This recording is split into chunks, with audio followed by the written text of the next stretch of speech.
फिर गुड़ का समय आएगा, क्यों आएगा वो, उनको पता ठंडी आ गई मतलब तिल और गुड़ चाहिए, तो जरूरी है। इसी प्रकार से हमारे संस्कृति में सब कुछ लिखा गया है, मकर संक्रांति। तो ऐसे व्यवधान बनाया गया है। आदि और व्याधि आती रहेगी, और उससे खतरनाक है उपाधि। उपाधि मतलब अहंकार की वजह, पद, पदवी, चेयर, कुर्सी, उसके लिए क्या क्या चल रहा है, केवल टीवी खोल के देखिए, चैनल में आपको पता चल जाएगा। लोग क्या क्या झूठ बोलते हैं, कैसे कैसे, ये इनकी पार्टी में, ये उनके पार्टी में, वो लोग पार्टी करते हैं, उल्टा पार्टी, और हम लोग बस इनका उनका इधर उधर हमारा चलता रहता है उनके आजू बाजू में। लेकिन वो लोग आपस में वहाँ पे उल्टा पार्टी, वो पार्टी, ये पार्टी, इनका चलता रहता है, पॉलिटिक्स, राजकारणी लोग। तो हमें समझना पड़ेगा ये उपाधि भी बड़ा खतरनाक है, वो धोखादायक है। तो आदि व्याधि और उपाधि, इनको दो समाधि, इनके बारे में हमें नहीं सोचना है। तो हमें यही सोचना है, जीवेर स्वरूप होए कृष्णेर नित्य दास, हम भगवान के सेवक हैं। कोई ना कोई सेवा हमें करनी ही पड़ेगी, घर वालों की करनी पड़ेगी, या सास की करनी पड़ेगी, बहू की करनी पड़ेगी, अपनी करनी पड़ेगी, या फिर बॉस की करनी पड़ेगी।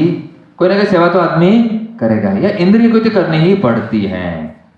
तो इसीलिए भगवान ने अपनी उनकी लिस्ट बताई, क्या क्या चीजें, भगवान ने अपना मेनू बताया गीता में। पूरा गीता ही भगवान का मेनू है, भगवान की क्या क्या बातें हैं, भगवान ने जो उपदेश दिए वो पूरे गीता में है। सॉन्ग ऑफ गॉड, हम पूरा गीता आज नहीं पढ़ेंगे, एक दो श्लोक पढ़ेंगे। तो इस 12वें अध्याय में 3 श्लोक हैं, 5 श्लोक है। देखिए 12वें अध्याय में आपको बताता हूँ, 13 से 20, ये 7 श्लोकों में भगवान ने बताया है कौन सी चीजें मुझे प्रिय हैं, वो हम देखेंगे। क्यों, मैं एक दो श्लोक पढ़ता हूँ तो भगवान क्या कह रहे हैं। 12.13-14, अद्वेष्टा सर्वभूतानां मैत्र करुण एव च निर्ममो निरहंकार समदुःखा सुखक्षमी संतुष्ट सततं योगी यतात्मा दृढ़निश्चय मय्यार्पित मनो बुद्धिर यो मद्भक्ता समे प्रिय। मुझे वो भक्त प्रिय है, भगवान कह रहे कौन सा, हे मराठी आहे, जो जीवांचा द्वेष करीत नाही आणि सर्व जीवांचा सुहृद मित्र आहे, जो मिथ्या अहंकारापासून मुक्त आहे आणि स्वतःला स्वामी समजत नाही, जो सुख दुःखामध्ये समभाव राखतो, जो क्षमाशील आहेत, सदैव तृप्त आहेत, आत्मसंयमी आहे आणि आपले मन व बुद्धी माझ्यावर स्थित करून जो दृढ निश्चयाने भक्तीमध्ये संलग्न झालेला आहे, तो मला अत्यंत प्रिय है। भगवान का मेनू कार्ड कि मुझे कौन सा भक्त प्रिय है। कौन सा भक्त प्रिय है? अद्वेष्टा, जो द्वेष नहीं करता है, सर्वभूतानां, सब जीवों के प्रति मैत्र, करुणा, और निर्ममा, जिसके प्रति स्वामित्व, ये मेरा मेरा नहीं करता है वो, ये मेरा, वो मेरा, ये मेरा, क्या मेरा है, अपना कुछ नहीं है, तो हमारा क्या है। तो इस प्रकार से जो इससे इस सब दुख या सुख में हमेशा क्षमाशील, शांत रहता है, संतुष्ट है, जो कुछ चीजें मिली तो खुश, अगर फीस्ट बनाई तो दिवाली, नहीं बनाई तो एकादशी, तो हमेशा रहेगा। इस प्रकार से अपने आप को संतुलन रखना जरूरी है। आत्मसंयम अपने आप को नियंत्रण करता है, अपना मन और बुद्धि भगवान को अर्पित करता है। उसे कहा गया, भगवान कहते ओ मुझे प्रिय है। तो बड़ा कठिन है, इतना आसान नहीं है।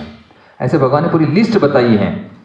15वें अध्याय में 15वें श्लोक में फिर से बता दिया, ज्याच्यामुळे कोणीही उद्विग्न होत नाही, जो इतर कोणामुळे उद्विग्न होत नाही, जो हर्ष आणि दुःख, भय आणि चिंता यामध्ये समभाव राखतो, तो मला अत्यंत प्रिय है।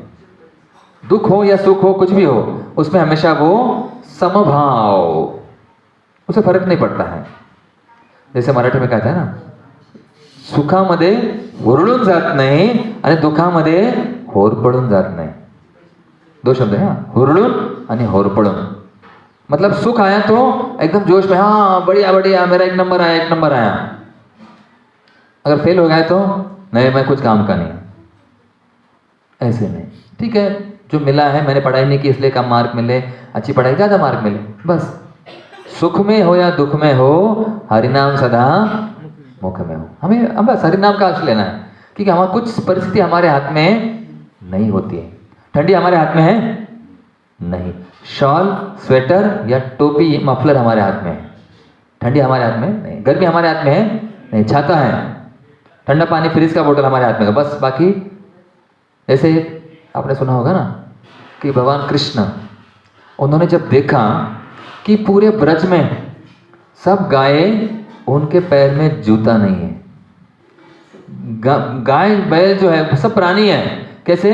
नंगे पैर, मतलब बिना जूते के पूरे ब्रज में जाते हैं, पहाड़ चढ़ते हैं, कांटे उनको लगते हैं, फिर भी सहन करते हैं। तो भगवान ने कहा मैं एक करता हूँ, इन सबके लिए क्या करता हूँ, पूरे धरती पर मैं मखमल बिछा दूंगा। क्यों? इन गायों को तकलीफ ना हो इसलिए। फिर यशोदा मैया ने कहा कितना और कहाँ बिछाएगा तू, कोई जरूरी नहीं है। तो भगवान ने कहा ठीक है मैया, अगर गाय को जूते नहीं होंगे तो मैं एक करता हूँ, मैं स्वयं भी आज से जूते नहीं पहनूंगा। तो उन गायों के लिए भगवान कैसे, भगवान क्या किया, खुद जूता पहनना छोड़ दिया। तो भगवान इतने दयालु है, गाय के प्रति दयालु है। फिर गाय को लगा कि हमारे स्वामी भगवान कृष्ण बिना जूते के, बिना है ना चप्पल के आ रहे हैं, वन में अलग अलग 12 वनों में घूम रहे हैं, तो हम क्या करते हैं, पूरी ब्रज की मिट्टी को रौंद कर धीरे धीरे मुलायम बना देंगे। देखो, गायों के बारे में चिंता भगवान कर रहे हैं और भगवान के बारे में चिंता गाय कर रही है। क्या भाव है। फिर गाय ने क्या किया, चलो 9 लाख गाय पूरे ब्रज में गई और जो मिट्टी वहां पत्थर कंकड़ कांटे होंगे सबको अपने पैरों से ऐसे रौंदने लगी, दबाने लगी। और क्या होगा फिर, पूरे ब्रज का जो भी बड़ा पत्थर होगा, कंकड़ होंगे, कई कांटे होंगे, सब मिट्टी बहुत मुलायम हो गई। वृंदावन धाम की जय, चलो प्रभुपाद की जय, जगन्नाथ बलदेव सुभद्रा मैया की जय, गौर प्रेमानंदी। देखिए पूरे ब्रज की मिट्टी कैसे हो गई, मुलायम। गया कोई ब्रज वृंदावन, कोणी गेलाय का? हाँ, देखा है का वृंदावन? पाहिले नहीं, पाठीमागे। किसने वृंदावन नहीं देखा, हाथ ऊपर करो। नाही ना, पाहिलं नाही अजून माता, काय आहे कृष्णा, नहीं वृंदावन पाहिला, ठीक है ठीक है। फिर कभी देखकर आइए, अभी फिलहाल ठंडी है, बाद में जा सकते हैं, मार्च अप्रैल में। धूप के पहले वहाँ की धूप और ठंडी बड़ी कड़क होती है।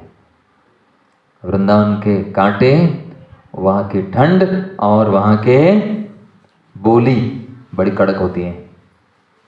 वो बोलते हैं, ऐसे बोलते, कड़क बोलते हैं, अंदर चुप जाता है ना, ऐसे वहाँ बोली है। और वहाँ के कांटे भी हैं, गोखरू ना, गोखरू जैसे कांटे हैं, परिक्रमा में अगर चप्पल के अंदर से घुस जाते हैं पैर में, इतना जोर से कांटा लगता है वहाँ पर। ब्रज के कांटे इतने जबरदस्त हैं, आवाज भी नहीं आती, मुंह से डायरेक्ट आंखों से पानी आ जाता है, इतने खतरनाक कांटे। किसको इतने जबरदस्त कांटे वहाँ पर होते हैं ब्रज के। माँ बाप नहीं, दादा परदादा याद आता है हमें, ऐसे ब्रज के कांटे वो जबरदस्त है। और आखिर ठंडी भी अभी वहाँ पर है। देखिए बहुत सारे भक्त लोग फिर वहाँ पर दक्षिण भारत में आते हैं, महाराष्ट्र में अपने अपने घर या ढूंढ लेते हैं लोग। ठंडी वहाँ की हमें सहन नहीं होती है उस प्रकार की। क्यों ऐसे क्यों है वहाँ पर? क्योंकि भगवान वहाँ चाहते हैं कि वहाँ पर तपस्या हमसे हो जाए और कोई इंद्र तृप्ति ना करे, इसलिए वृंदावन में ऐसे होता है। वहाँ का वातावरण ऐसे बना दिया, हर धाम का, वृंदावन हो, जगन्नाथपुरी हो, द्वारका में भी बड़ी गर्मी है और दक्षिण भारत में भी गर्मी होती है। इस प्रकार भगवान ने ये धामों का वातावरण ऐसे बना दिया है क्योंकि तपस्या हमसे हो जाए, हमारा शुद्धिकरण वातावरण से हो जाए, भगवान पहले चाहते हैं, इसलिए वहाँ का वातावरण ऐसे ही होता है। तो देखिए फिर क्या किया, गायों ने पूरे ब्रज में जाके सब मिट्टियों को तोड़ दिया और ब्रज की रज एकदम मुलायम हो गई है। और देखिए आप जाएंगे तो मिट्टी में आप कितना भी कूदेंगे, गाड़ा गाड़ी लोटपोट होंगे तो मिट्टी लग जाती है, थोड़ा झटका दिया तो मिट्टी गिर जाती है। इस प्रकार की ब्रज की मिट्टी है, बड़ी अच्छी मिट्टी है। एक दो आदमी ने दंडवत किया, उसके पैर को लग गई थी, कपड़े को लग गई थी। हमने कहा ये मिट्टी ज़्यादा ये चिपकती नहीं है, मिट्टी ये इस धरती को छोड़ती नहीं है, और फिर झटक देंगे तो नीचे गिर जाती है। ऐसी ब्रज की मिट्टी है। तो क्यों इतनी मुलायम बनी है? गायों ने सोचा भगवान ने हमारे लिए जूते चप्पल छोड़ दिए तो हम उनकी व्यवस्था कर देते हैं, और पूरी मिट्टी को मुलायम बना दिया। और मिट्टी लाल भी नहीं है, काली भी नहीं है, कैसी है? भूरी मिट्टी है। क्यों? गाय का दूध उस मिट्टी में गिरता था इतनी सारी, तो उसका रंग भी बदल गया भगवान की सेवा के लिए। भगवान के चरण चिन्ह उस पर पड़े हैं, तो ऐसे कहा जाता है उस मिट्टी ने भगवान के चरण चिन्ह धारण किए हुए हैं। जैसे कोई स्त्री क्या करती है कि अपने माथे पर बिंदी तिलक लगाती है ना, तो वैसे धरणी माता कहती है, भू माता कहती है कि भगवान के चरण मेरे माथे पे बिंदिया के समान है, इसलिए हम तिलक लगाते हैं। क्यों तिलक लगाते हैं? यहाँ पर ये चरण चिन्ह है भगवान के, और ये चरणों पे तुलसी है। तो चरण चिन्ह वैसे ही उस धरणी माता ने अभी भी रोक कर रखे हुए हैं कुछ कुछ जगह पर। चरण पहाड़ी है ना, आप देखा होगा अलग अलग जगहों पर, वहाँ पर है। तो हमें देख कर आना चाहिए जितना हो सके। जो लोग नहीं है फिर कभी जाइए, समय निकालिए, नंतर बघा कुठे व्यवस्था करूँगा, एक बार जाकर तो आना ही चाहिए। तो देखिए ऐसे भगवान ने फिर क्या कहा, कौन सा भक्त मुझे प्रिय है, उनका वर्णन भी आता है। 18-20 नंबर का श्लोक पढ़ता हूँ, 12-20। जे या अविनाशी भक्ती मार्गाचे अनुसरण करतात आणि मला परम लक्ष्य मानून श्रद्धेने पूर्णतः संलग्न होतात, ते मला अत्यधिक प्रिय आहे। भगवान कह रहे हैं कि जो इस भक्ति मार्ग का अनुसरण करता है, इस मार्ग पर जो चलता है, कौन सा मार्ग है वो? भक्ति वेदांत स्वामी मार्ग। इस मार्ग पर जो चलता है तो कुछ कुछ व्यक्ति गलती से मजार खड़ा चले जाते हैं, कुछ कुछ एमआईडी चले जाते हैं, तो हमें सीधा मंदिर में आएंगे। तो ये मार्ग छोड़ना नहीं है। इस मार्ग भक्तिवेदांत स्वामी मार्ग है, वो कृष्ण की ओर हमें लेके जाते हैं, भगवान की ओर लेके जाते हैं। उस मार्ग को नहीं छोड़ना है। ये रास्ता ही थोड़ा कठिन लगता है, लेकिन बड़ा हाईवे है, क्योंकि काम चल रहा है अभी, है ना। बन जाएगा तो नसीब हमारा बन जाएगा। तो इसीलिए देखिए ये मार्ग थोड़ा कठिन लगता है, तपस्या है। कहाँ तपस्या नहीं है? हर बात में, हर काम में तपस्या है। कठिनाई तो है, जया अंगी मोठेपन तया यातना कठिन। तो हर व्यक्ति को कठिनाई आती रहती है। तो इसलिए भगवान कह रहे हैं कि जो भक्ति मार्ग का अनुसरण करता है वो मुझे प्रिय है। अभी देखिए भगवान ने 18वें अध्याय में सबसे महत्वपूर्ण श्लोक, 18वां अध्याय 69वां श्लोक, उसमें भगवान ने गारंटी दी है मुझे क्या सबसे ज्यादा प्रिय है। क्या प्रिय है? न च तस्मान् मनुष्येषु कश्चिन् मे प्रियकृत्तमा भविता न च मे तस्मात् अन्य प्रियतरो भुवि। भगवान कह रहे गारंटी के साथ। 18वां अध्याय मतलब पूरा रिवीजन हो रहा है। अध्याय का नाम है गीता का निष्कर्ष। ये गीता का निष्कर्ष है, कंक्लूजन है, सार है। दूसरा अध्याय भी गीता का सार है और यह अध्याय गीता का निष्कर्ष है। और उसमें 69वां श्लोक भगवान कह रहे हैं त्याच्यापेक्षा मला अधिक प्रिय असा कोणीही सेवक या जगामध्ये नाही, तसेच त्याच्यापेक्षा अधिक प्रिय असा कोणीही होणार नाही। न भूतो न भविष्यति। भगवान ने कहा कि कौन सा? कि जो यह ज्ञान, जो मनुष्य भक्तांना हे परम गुह्य रहस्य सांगेल, त्याला निश्चितपणे शुद्ध भक्त प्राप्त होईल व अखेरीस माझ्याकडे परत येईल, यात शंका नाही। भगवान का ज्ञान जो दूसरों को देता है, बताता है या बांटता है, वो मुझे सबसे ज्यादा प्रिय है। कोण प्रिय? भगवंतांना जो भगवंतांचं ज्ञान। कोणतं ज्ञान? भगवत गीता।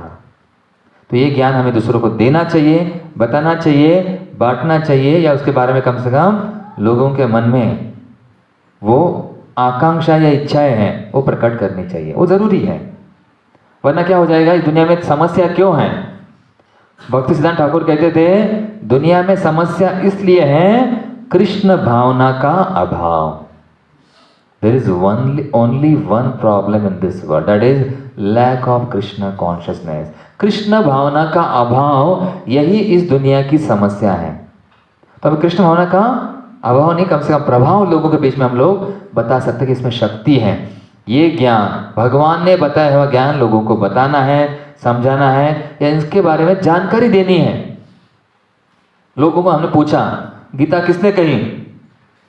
कुछ लड़के कहते थे हमें तो नहीं बताई, अर्जुन को बताई। तो हमने, भगवान ने ऐसा थोड़ी है।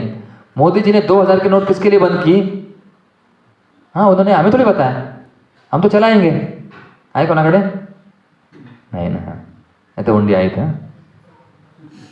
देखिए हमारे पास अभी, क्योंकि ऊपर जैसे ऑर्डर आती है, जैसे इंस्ट्रक्शन आता है सेंट्रल गवर्नमेंट से, वैसे फॉलो करना पड़ता है। हमें थोड़ी बताते हैं हाँ तुम्हाला, हाँ गौरव प्रभू 2000ची नोट बंद झाली बरं, प्रशांत बंद झाली, मेहुलपूर बंद झाली बरं, असं सबको मोदी जी नहीं बताएंगे। एक सूचना हो गई, खत्म। सबका पालन सबको करना है, जो देश में रहेगा उसको पालन करना ही पड़ता है। उनका आदेश मुख्यमंत्री को पालन करना पड़ता है, मुख्यमंत्री का आदेश नगर सेवक, नगर सरपंच, आमदार, खासदार सबको पालन करना पड़ता है। ऐसे नहीं कि सबको बताएंगे हाँ गीता सुन लो, ऐसे ऐसे नहीं। भगवान ने अर्जुन को सुनाई, अनाउंसमेंट हो गया, हमें थोड़ी बताएंगे। तो हमें भी समझना पड़ेगा कि हमारे लिए प्रभुपाद जी की कृपा से आ गई ये ज्ञान, ये गीता आ गई। तो हमें ऐसे नहीं कि हमें बताया नहीं तो हम क्यों सुनेंगे, ऐसे नहीं। ये ज्ञान अर्जुन को बताया, हमें बताया है, ऐसे हमें समझना पड़ेगा। क्योंकि अर्जुन भगवान के प्रिय थे, सखा थे।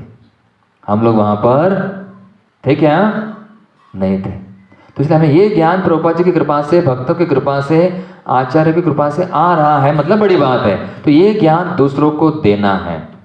तो लोग कहते हैं क्यों देना है हमें, क्यों देना है? मतलब देखिए, अगर ये दूसरों को देंगे तो लोगों को पता चलेगा हाँ गीता में कितनी श्लोक है। लोगों को मालूम नहीं गीता में कितने श्लोक है। कितने श्लोक गीता में? 700। देखो पहले भी 700 थे, पिछले साल, इस साल भी 700 है और अगले साल भी 700 रहेंगे। भगवान ने जितने बताए उतने ही है, तो कम ज्यादा नहीं होता है। हमारा सिलेबस कैसे है? हर साल बदलता है। तीसरी नंतर चौथी जा बदलना, 8वीं बदलना, 10वीं बदल गया, 12वीं का बदल गया। लेकिन ये सिलेबस तब से बोला हुआ है, अभी तक नहीं बदला और ना कभी बदलेगा। एज इट इज, यथारूप, जशी आहे तशी, ऐसी एक गीता है। तो हमें ये समझना जरूरी है। ये उनके लिए है, क्योंकि ज्ञान अगर प्राप्त होगा तो व्यक्ति गलतियां कम करता है। देखिए ऐसे कहावत है सबके लिए, खास करके वैष्णव के लिए है, अपने भक्तों के लिए भी। अज्ञानता में अपराध ज्यादा होते हैं, ज्ञान में अपराध कम होते हैं। इसलिए ज्ञान होना जरूरी है। हमें पता नहीं था, आग में अगर हाथ लगा दिया झटका लगेगा, झटका लग गया, क्या मुझे मालूम नहीं था। अग्नि ऐसे बोलेगी नहीं नहीं इसको मालूम नहीं, इसको ठंडा करते हैं, इसको ठंडा, इसको झटका नहीं लगेगा। ऐसे नहीं, जो भी हाथ लगाएगा, ज्ञान हो ना हो फिर भी झटका लगेगा। अगर ज्ञान है तो व्यक्ति कपड़े से पकड़ेगा, जो भी ये प्लायर है ना, जो भी चिमटे से पकड़ेगा, या ठंडा होने के बाद वो उसको बर्तन को उठाएगा। तो इसी प्रकार से ज्ञान में क्या होता है, तकलीफ और अपराध कम होते हैं। इसलिए ज्ञान होना जरूरी है। लोगों को ज्ञान देंगे तो लोग अपराध या फिर दुष्कर्म, पुण्य, पाप कर्म नहीं करेंगे। हाँ ये अच्छी बात नहीं है, मांस खाना, शराब पीना या किसके साथ दुर्व्यवहार करना अच्छी बात नहीं, लोग छोड़ देंगे। लेकिन कब? जब उनको हम गीता देंगे तब। उनके घर में पहुंचना चाहिए, घर घर गीता होनी चाहिए, हर घर गीता, घर घर गीता, गीता होनी चाहिए। किसके घर में गीता नहीं है हाथ ऊपर कीजिए, ठीक है? किसके पास गीता है हाथ ऊपर कीजिए। हाँ सबके पास गीता है, ठीक है। तो गीता आवश्यक है। जिसने समझ ली गीता वही इस दुनिया में जीता। तर जाने गीता को समझ लिया वही जीत जाएगा। अगर जो ना समझेगा गीता उसको मिलेगा जूता। हाँ डाटा नहीं मिलेगा, डाटा फ्री में नहीं मिलता है प्रो जी। 2 GB पर डे, वो भी बड़ा मुश्किल है, 719 रुपये डालना पड़ता है। हाँ 484 डेज का फ्री थोड़ी डाटा फ्री नहीं है, चाटा फ्री है। लेकिन चाटा के बाद तुरंत धक्केला, हाँ फिर डाटा फ्री कहाँ मिलता है? डाटा फ्री नहीं होता है, चाटा भी फ्री नहीं होता है। इसलिए देखिए ये ज्ञान देना जरूरी है। ज्ञान इसलिए फ्री में नहीं है, इसमें कम से कम कीमत देखिए। आजकल महंगाई बढ़ गई है। न्यूज़पेपर हमने अगर लिया, 1 महीने का न्यूज़पेपर कितना होता है? हर दिन का 5 रुपये पकड़ लेंगे तो 150 रुपये का न्यूज़पेपर आता है। और रद्दी कितने रुपए किलो में जाती है? 15 रुपये किलो, ठीक है। इन्होंने 12 बोला, आपने 20 बोला, तो मैं दोनों का एवरेज निकाल लेता हूँ, बार्गेनिंग करते 15 रुपये। तो देखिए 150 रुपये का पेपर हमने लिया तो 1 महीने के बाद रद्दी बन जाता है। रद्दी बन गया ना, 15 रुपये, 1 जीरो कम हो गया। और रद्दी का क्या करेंगे? कुछ नहीं, चिवड़ा, लाडू, पेड़ा, या फिर कांच पोंछने के लिए, गाड़ी का कांच है ना, जो ज्ञान फ्रेश, आज की ताजा खबर, आज की ताजा खबर, इन्होंने ऐसे बोला है, इनका मोर्चा चल रहा है, उनका खर्चा चल रहा है, इनका पर्चा चल रहा है ना, मोर्चा खर्चा पर्चा यही चलता रहता है, यही चल रहा है। न्यूज में देखिए आप, किसी का खर्चा होगा दिल्ली में, बीच वालों का पर्चा होगा, महाराष्ट्र में खर्चा। सीख गए आप लोग भी, यही चलता रहेगा, ये न्यूज में वैसे ही आता है। तो ये रद्दी, ये देखिए न्यूज फ्रेश न्यूज है, ताजा खबर, आज की ताजा खबर, आज की ताजा खबर। 1 महीने के बाद काच पूछना है ना, या फिर ये पूछना है अरे निकल नहीं रहा है ठीक से, प्रोजी बोलेंगे कह रहे पेपर लाओ पेपर, जो ताजा खबर वो बासी बन गई। और ये 5000 साल पहले की खबर है, अभी भी ताजी है, देखो फ्रेश है, ताजी। वहां तो बॉक्स में खोला भी नहीं पैकेट, अभी कितना फ्रेश है, देखिए आपके लिए फ्रेश ये लाया हुआ है, ये नीला कवर है इसलिए मैंने नीचे रख दिया, थोड़ा पुराना है, अभी लाल कलर का है। देखिए इस प्रकार से ये खबर कितनी पुरानी है फिर भी नवनीत, नया नया है, ये न्यूज़ है। तो ये न्यूज़ लोगों को देंगे तो क्या हो जाएगा, ताज़ा खबर, लोगों को असली खबर मिल जाएगी और लोगों का कब्र में जाना बंद हो जाएगा। मतलब उसके पहले मरना, डाई बिफोर यू डाई। तो हम लोग पहले ही समझ जाएंगे, हमें नहीं नहीं ये हमारे लिए ज़रूरी है। तो पुनरपि जननम पुनरपि मरणम पुनरमि जठरे जननी शयनम, यह संसारे खलु दुस्तारे कृपया पारे पाहे मुरारे। तो ये पुनर्जन्म, ये चक्कर, ये कबर खबर, ये चक्कर, ये नहीं रहेगा, झमेले में लोग नहीं पड़ेंगे, संसार चक्र वो टूट जाएगा, हम लोग भगवान के धाम जाने का मौका, रास्ता मिल जाएगा हमें। इस ज्ञान से लोगों को भी मिल जाएगा, लोगों की आंखें खुल जाएगी। ये जरूरी है ये ज्ञान देना, और जरूरी के पहले हमें जन्म सार्थक करी पर उपकार, पहले खुद को समझना पड़ेगा। तो ये ज़रूरी है, पहले आप पढ़िए या लोगों को दीजिए। लोगों के घर में ये टाइम बॉम्ब है, कभी ना कभी फटेगा, कभी ना कभी फूटने वाला। कब फूटेगा हमें पता नहीं, कहाँ फूटता है, लेकिन खरीदता कोई और है, रखता कोई और है, खोलता कोई और है, वक्त बनता कोई और है। ऐसे ये ज्ञान, लेकिन ये ज्ञान बहुत ज़रूरी है। 23 तारीख को गीता जयंती है, गीता जयंती के अवसर पर लोगों के घर में देना बहुत ज़रूरी है, क्योंकि ऐसा ये ज्ञान है।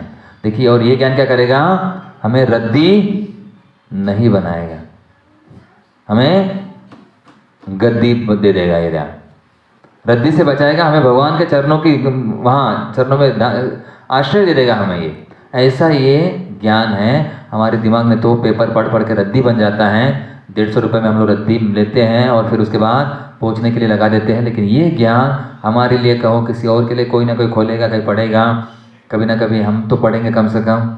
इसलिए महत्वपूर्ण ज्ञान लोगों के घर घर जाना चाहिए, हर घर पहुंचना चाहिए, देना चाहिए। जितना प्रयास है उतना करना है, कम से कम लोगों को दिखाना चाहिए, तभी हम लोग भगवान को प्रिय होंगे। भगवान ने कहा है, इससे ज़्यादा प्रिय मुझे ना कोई होगा, ना कोई पहले था, ना कोई है।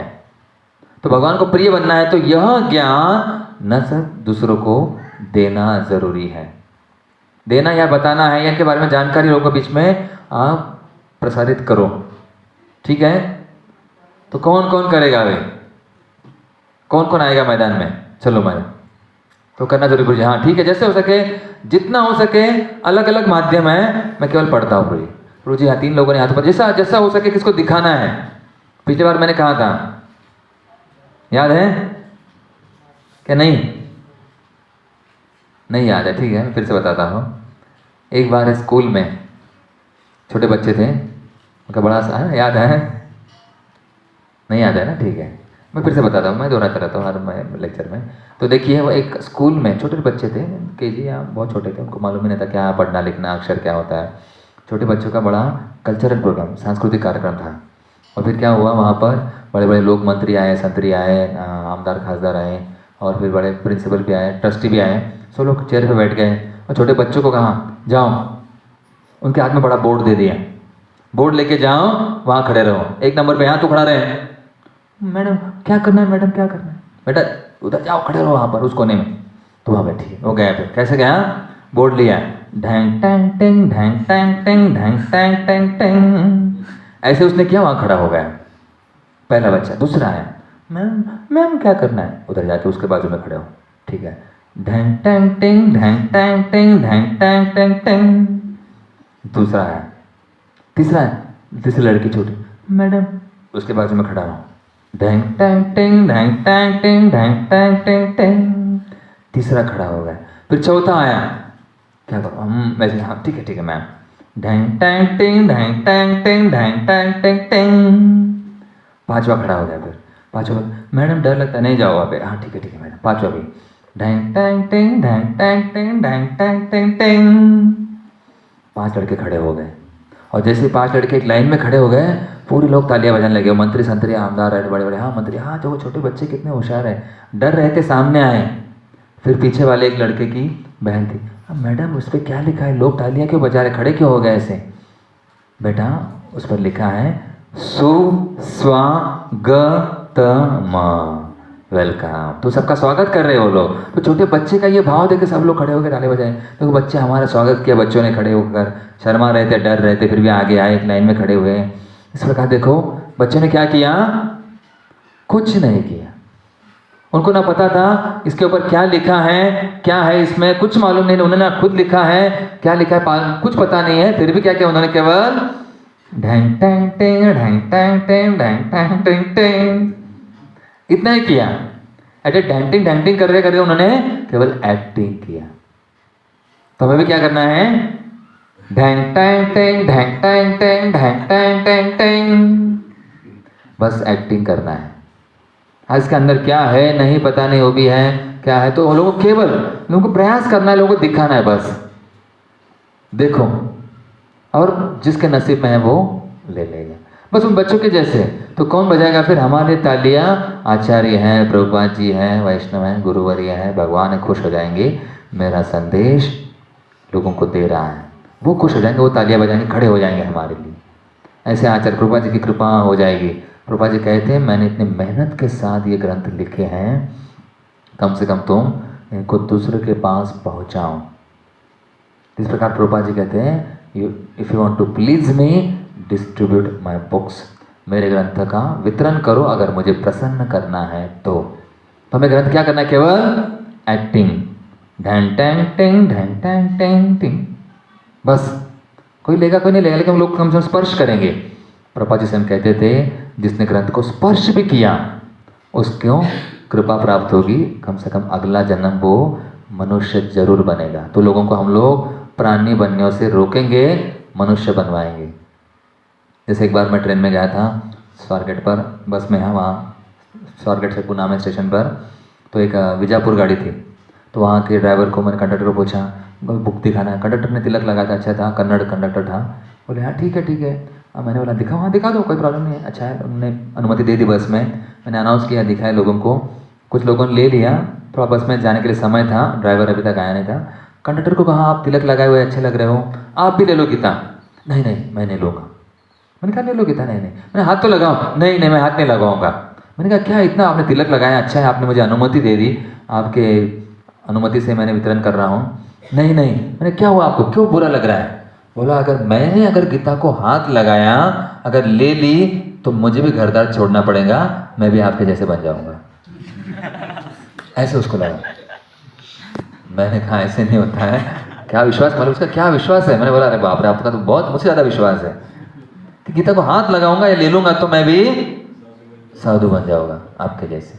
मैंने कहा ऐसे कुछ नहीं है, कई सारे लोग हमारे संस्था में हैं जो घर गृहस्थी चलाते हैं, सरकार से बाद में समझा है उसको, फिर उसने थोड़ा गीता ले ली गीता। मैंने कहा देखो सब लोगों ने ले लिया है, आप भी ले सकते। तब उन्होंने कन्नड़ गीता मैंने मंगवाई एक वक्त से, फिर ले लिया। कुछ पता देखो लोगों का इतना विश्वास है, कई सारे समस्या भी आती है, लेकिन उनको हमें अपने मन में विश्वास होना चाहिए कि मुझे देना है तो सामने वाला ले लेता है। लेकिन हम भी कह रहे हैं हाँ दो के नहीं, दो दाखो के दाखो। हम लोग चोरी नहीं कर रहे, हम लोग कुछ गलती नहीं, सब ये ज्ञान है, ये परम गुह्य, ये इदम परमम गुह्यम, भगवान ने अर्जुन को दिया हुआ उपदेश है। हम लोग छाती ठोक के जाना चाहिए, ले लो मतलब नहीं तो अच्छा नहीं ले तो भी कोई फर्क नहीं पड़ता। ऐसे नहीं कि ये बेचने के बाद हमारा शाम को कुकिंग बनेगा, ऐसे नहीं। या हम कोई धंधा कर रहे हैं, व्यवसाय कर रहे हैं, ऐसे कुछ नहीं है। भगवान की कृपा दे रहे हैं हम लोग, तो हमें बड़े गर्व के साथ जाना चाहिए। एक बार मैंने कहा था एक वरिष्ठ भक्त को, प्रभु जी जब मैं नया था थोड़ा डर लगता है प्रभु जी स्टॉल लगाने में, गीता में लोग कुछ बोल देंगे, कोई कहेंगे क्या पैसे कमा रहा है, क्या पैसे की कमी क्या घर में, ऐसे कुछ बोल देंगे, मुझे शर्माएंगे, कोई रिश्तेदार मिल गया तो नया धंधा शुरू किया क्या, जॉब नहीं क्या, इसलिए यही कर रहा है क्या, ऐसे बोलेंगे लोग, तो मुझे डर लगता है प्रभु जी। उन्होंने कहा, मतलब महाराज की बात जाता है, महाराज जी ने कहा देखो गीता बेचना, लोग जहर बेचते हैं तो लोगों को शर्म नहीं आती है, हम तो अमृत बेच रहे हैं, क्यों शर्म आनी चाहिए। परम जी लोकनाथ से महाराज, मैंने उनसे बात की थी, उनको महाराज थोड़ा शर्म आती है, स्टॉल क्यों नहीं लगाया। मैंने कहा कि हमारे गांव में प्रोग्राम हुआ बड़ा, महाराज ने कहा स्टॉल लगाया, मैंने कहा स्टॉल नहीं लगाया महाराज जी, लोग को शर्म आती है। महाराज बोला किस बात की शर्म, लोग जहर बेचते हैं, गुटखा दारू तम्बाकू बेचते हैं तो शर्म नहीं आती, हम ये अमृत बेच रहे हैं तो किस बात की शर्म। तो ऐसे उन्होंने बताया था। फिर मैंने बोला चलो अच्छी बात है कि हमें इस शर्म आने की क्या आवश्यकता है। लोग गुटखा खाते, ये खाते हैं, कुछ बुरी चीज़ें, नंगे पोस्टर लगा देते हैं, उसको लज्जा नहीं आती है। हमें तिलक की, धोती कुर्ता गीता बांटने की क्यों लज्जा करना है, क्यों शर्माना है। तो इसलिए ये ज्ञान है, देने का प्रयास जितना हो सके करना है, और हर एक को एक एक बॉक्स लेके जाना है। वहाँ पे 40 बॉक्स है, हम 20 लोग हैं, आधे बॉक्स समाप्त होने चाहिए। ठीक है, समय मेरा हो। किसका कोई प्रश्न है तो गीता के बारे में किसको कोई समस्या आती होगी कि प्रभु जी ऐसे बोलते हैं लोग, क्या करूँ, थोड़ा डरता हो, किसको किसको बताओ। नहीं तो उसके 22 तरीके हैं ग्रंथ वितरण कैसे किया जाए, 42 स्टेप्स हिंदी में है तो पढ़ता हूं मैं। किसको कोई प्रश्न है क्या। प्रभुपाद के पुस्तक वितरण के 22 तरीके दिल्ली के नोट्स है, बोलिए कोई प्रश्न किसी का, कोणाचा काय प्रश्न गीतेबद्दल।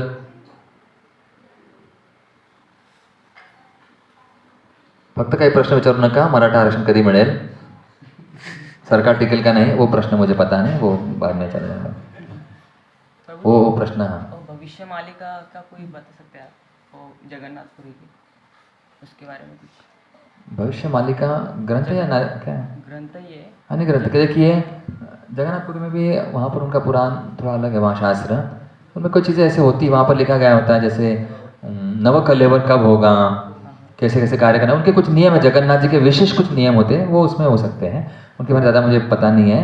लेकिन ऐसे कई सारे पुराण देखिए, 18 पुराण है, 108 उपनिषद हैं, इतिहास है, महाकाव्य, कई सारी चीज़ें हैं, क्या क्या पढ़ेंगे हम लोग। और ऐसे कहा गया है, वेद अनंत बोलिला अर्थ इतुकाची साधिला, निज निष्ठा नाम घ्यावे विठोबासी शरण जावे। वेद तो बहुत कुछ है, देखिए भविष्य मालिका उसमें भी हो सका, कई सारी चीज़ें भगवान के बारे में होगी, कई पुरानी चीज़ें होती है, नवकलेवर किस प्रकार करना है, भगवान के विग्रह कहाँ कहाँ कितने सालों के बाद आते हैं, कौन सी जगह, अलग अलग नियम वाली होती हैं।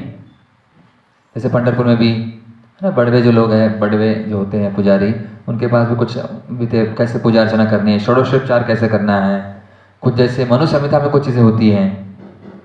वैसे तो कई सारी चीज़ें शास्त्र में लिखी गई हैं, लेकिन किसका पालन कैसे करना है, देश काल और परिस्थिति के अनुसार बर्ताव करना जरूरी है। टाइम प्लेस सर्कमस्टांसेस, हम जहाँ पर है, कहाँ पर है, उसके अनुसार चलना चाहिए। अब देखिए भारत में एक क्या नियम है, ड्राइविंग हमेशा बाई ओर करना चाहिए, लेफ्ट साइड वो चलते हैं ना। लेकिन अमेरिका में क्या नियम है, राइट साइड, दाएं ओर। इस प्रकार के नियम, अलग अलग नियम बदल जाते हैं। हमारे यहाँ लोग दारू पीते तो चढ़ जाती है, अमेरिका में ठंडी पहले ही है, वहाँ भी नशे इतना चढ़ती नहीं है, वो लोग पीना उनको जरूरी पड़ता है, वरना ठंडी से बाद में लोग मर जाएंगे। तो उनके लिए वो औषध जैसे काम करेगी, हमारे लिए वो जहर जैसे काम करती है। यहाँ चढ़ जाती है और फिर आदमी को पता चलता नहीं मैं कहाँ पर हूँ, ऐसी स्थिति होती है। तो भारत में इस प्रकार स्थिति है। तो अलग अलग नियमावली है, अलग अलग देश काल और पात्र के अनुसार, तो हमें उसका अनुसार अलग अलग ऐसी चीज़ें होती हैं शास्त्र में। इसका मतलब ये नहीं कि यही सच है। देखिए कोई कहेगा सफ़ेद, कोई कहेगा ब्लैक, काला, लेकिन जिंदगी और सफ़ेद और काली नहीं है। जैसे बाइनरी हुआ ना, 0 और 1, उसके बीच में भी कुछ है। कौन सा है वो, ग्रे कलर। लोग ग्रे कलर देखते नहीं है, क्या देखते हैं, काला या सफ़ेद, बस। बीच में कुछ चीज़ें होती हैं, कुछ नियमों को बदला जाता है, कुछ नियमों को बदल सकते हैं, कुछ नियमों को परिस्थिति के अनुसार बताया जाता है। श्री श्री जगन्नाथ बलदेव सुभद्रा मैया की जय, श्रील प्रभुपाद की जय। तो देश काल पात्र के अनुसार कई कई अलग अलग जगह के नियमों का पालन करना पड़ता है। जैसे जगन्नाथ जी के लिए भविष्य मालिका या कुछ पुराण होंगे, शिव पुराण के अनुसार कुछ कार्य शिव जी के लिए होंगे, दुर्गा देवी के लिए कुछ अलग चीज़ें होती हैं अलग अलग। जैसे देखिए शिव जी को कौन सा पत्ता अच्छा लगता है? बेल का पत्ता। हनुमान जी को रुई का, हाँ। और फिर भगवान कृष्ण को तुलसी, और हम लोगों को कड़ी पत्ता या फिर नागेंद्र पान है, प्रभु मला वाटलं है, हाँ। लेकिन हम वैष्णव के यहाँ कौन सा पान है? तुलसी। हाँ, ये कलकत्ता पान थोड़ी है। हम कलकत्ता पान लगा दो। कोई कहेगा हमारे यहाँ केला हमारे हमने है, खेतों में केली है, केले का पत्ता लगा देंगे। ऐसे थोड़ी चलेगा ना, केले का पत्ता ना के पत्ता नहीं, तो हमारा फिर लापता, ऐसे हो जाएगा ना। तो इसलिए हमें कोई पता नहीं, अलग अलग उनका अलग अलग पहचान, उनकी अलग अलग पसंद होती है, देवताओं की अलग अलग पूजा पाठ, अलग अलग नियमावली है, उसके अनुसार होता है। दक्षिण भारत में वो लोग पूरा कड़क नियमों का पालन करते हैं। ये नियम ऐसे वैसे, इधर मत आओ उधर आओ, उस हाथ से। देखिए एक बार हम गए थे एक मंदिर में, तो हमारे महाराष्ट्र में हम करते हैं ना, महाराष्ट्र में क्या करते हैं लोग, चरणामृत करने के बाद ऐसे करते हैं। एक बार उस मंदिर में गया था, मैं कॉलेज के टाइम की बात कर रहा हूँ, पुरानी बातें हैं। तो वहाँ गया था, मैंने चरणामृत ऐसे लिया और ऐसे किया। बाद में उसके पास गया ना, वो छटारी देते हैं, आशीर्वाद छटारी है ना, ऊपर ऐसे रखते हैं वो भगवान के चरण की, तो उसके ऊपर चरण होते हैं, चरण निकाले होते हैं, चरण रखे जाते हैं, और वो सर पर है। तो मेरे सर पर रखा नहीं, क्यों? मैंने कहा क्यों नहीं रखा? और रखा नहीं, ये झूठा हो गया। क्यों? ये लिया और वही हाथ यहाँ लगा दिया। तो वहाँ के लोग देखिए दक्षिण भारत के लगाते नहीं हैं उसका, ऐसे बाद में धो देते हैं या पूछते हैं, लेकिन यहाँ ऐसे नहीं लगाते। तो मैंने भी फिर जैसे मैं देखता हूँ आजू बाजू के लोग क्या कर रहे हैं, उसके अनुसार कार्य करता हूँ। और देखा आपने होगा ना, कुछ बड़े मंदिर में जब बाहर जाते हैं तो वो हल्दी देते हैं, है ना, मदुराई है ना, हल्दी वगैरह देता है, कुंकू देते हैं, या कुंकू में ऐसे कुछ, या काला है ना कोई बुक्का देते हैं ऐसे। वहाँ पर पेज भी है ना, थोड़ा पत्ता होता है, पत्ते के ऊपर डालकर वो लेके जाते हैं। या फिर रामेश्वरम में भस्म देते हैं, याद है या कोई गया नहीं? हाँ, भस्म देते ना, वो भस्म देते लोग, कुछ वहाँ पर डाल देते हैं, कुछ लोग साथ में लेके जाते हैं। तो हम एक बार वहाँ पे रखा था, हमें पता नहीं क्या उसका क्या करना है, क्या करते। एक आदमी ने ऐसे भस्म लेके खा लिया, उसके बाद प्रसाद है, किस लोग को खा लिया, मैंने क्या है, अरे वो खाने का नहीं होता है, वो लगाने का होता है। ऐसे कुछ लगाता है, भस्म लगाता है, कोई वो काला ना बिंदु लगाता है, इस प्रकार बुक्का जैसे महाराष्ट्र में होता है, इस प्रकार से वो करते हैं लोग। या कुछ लोग है ना, आपने पंढरपुर में देखा होगा, पेड़ा या जो भी भस्म है या भी वो बुक्का है, वहां जाके वो देवियों की मूर्ति होती है, उसके मुंह में फंसा देते हैं। तो ऐसे लोगों का आदत हो जाता है इस प्रकार, उस मुंह में फंसा देते हैं, या फिर वो कहीं उसके ऊपर वो मुंह को बुक्का डाल देते हैं। लोगों को मालूम नहीं होता है, अलग अलग नियमों की वजह होती है। तो उस देश काल पात्र के अनुसार नियमों का पालन करना है। ठंडी है तो स्वेटर पहनना पड़ेगा। अभी देखिए नॉर्थ उत्तर भारत में ठंडी बहुत है, दक्षिण भारत में गर्मी है, और महाराष्ट्र में दोनों है, 50-50 ऐसे उसके अनुसार होता है। जैसे एक बार महाराज जी जूम में है ना देख रहे थे, उस समय लास्ट पिछले साल की बात है, तो वहाँ समय दिल्ली में गर्मी थी और ठंडी में कुछ भक्त लोग क्या कहते, कुछ दक्षिण भारत में समय ठंडी होती है, ठंडी स्वेटर पहने थे। महाराज बोले हमारे यहाँ पंखे लगाए हुए हैं और आपको गर्म हो रहा है क्या? तो बोले हाँ महाराज मैं दक्षिण भारत में हूँ, इस प्रकार से। और एक बार तो महाराज जी ठंडी में वहाँ पर थे, स्वेटर पहने हुए थे, और हमारे कई महाराष्ट्र के यहाँ सातारा का कोई भक्त था, बनियान पे बैठा था, बनियान और अपनी चड्डी ना पट्टे वाली जूम में है ना, पट्टे वाली चड्डी में बैठा हुआ था, वो बनियान बैठा था, जब करा था हरे कृष्ण।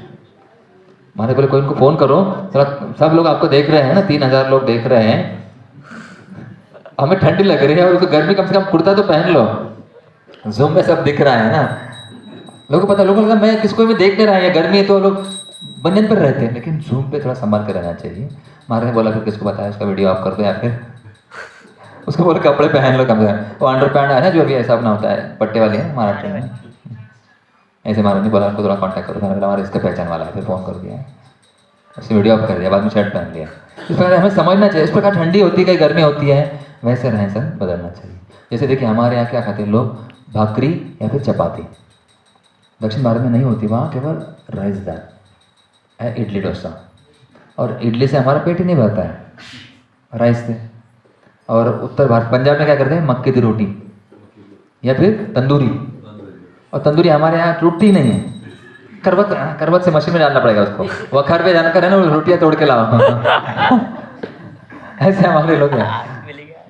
तो देखिए वहाँ पे हम एक बार गए थे, चंडीगढ़ में रथ यात्रा होती थी बड़ी। वहाँ प्रसाद में देखिए इतना बड़ा ग्लास लस्सी है, इतना बड़ा ग्लास, जैसे जम्बो है ना अपना चंदू वाला है ना, वहाँ पे बड़ा ग्लास जम्बो लिया है ना, उस दिन हमें लिया था उसका गन्ने का रस। तो मुझे तो रस 2 गिलास दे लेता, मैं तो अपने 2-3 प्रभु जी मेरे साथ वाले, प्रभु जी नहीं जा रहा है, मैंने कहा हाँ तुम्हें आदत नहीं होगी। तो बड़ा देखिए इस प्रकार से उतने बड़े ग्लास में लोग पी लेते हैं लस्सी। हमने उतना ले लिया तो बाकी खाना कौन खाएगा? और साथ में प्रसाद होता है पूरा, पंच पकवान 10-12 आइटम। तो वो लस्सी का इतना ले लिया तो उसमें पेट भर जाएगा, बाकी प्रसाद कौन लेगा?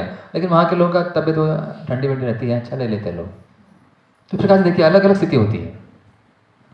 ठीक है, हो गया पुराण की व्यवस्था। और कोई प्रश्न गीता के बारे में होगा या कोई प्रश्न पूछ सकते हैं?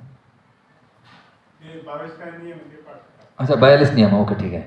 देखिए वो बताए गए हैं श्रील प्रभुपाद के पुस्तक वितरण के 42 तरीके। कहाँ भेजूँ मैं?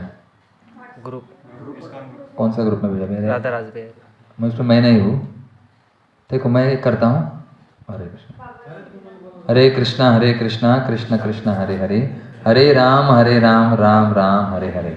तो मैं भेज देता हूँ, 1 मिनट। प्रो को भेजता हूँ, प्रश्न प्रो को भेजता हूँ।